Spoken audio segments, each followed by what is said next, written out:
Uncle uncle uncle stop stop stop. என்னம்மா? இந்த balloon கொஞ்சம் ஊதி தரீங்களா? ஏன் உன்னால ஊத முடியலையா?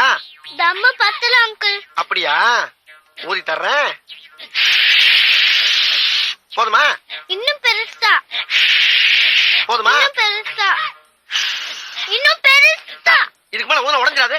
உடையாது உடையாது, நீங்க தைரியமா ஊதுங்க, அதை நான் பாத்துக்கிறேன். நீ பாத்துக்கிறியா?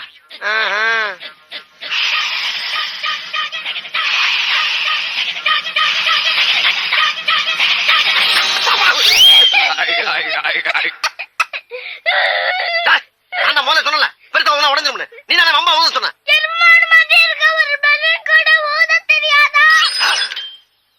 எருமை மாடா? ஏய், என்ன மாடுகிட்டு இருக்க? சாரி அங்கிள், நான் தெரியாம சொல்லிட்டேன். எனக்கு ஒரு புது பலூன் வாங்கி கொடுங்க அங்கிள் ப்ளீஸ். அப்படி கேளு. அதை விட்டு மாடுகிட்டு மரியாதை பேசிட்டு இருக்க. சரி வாங்க. நீ முதல்ல போ. பிள்ளைய பாரு,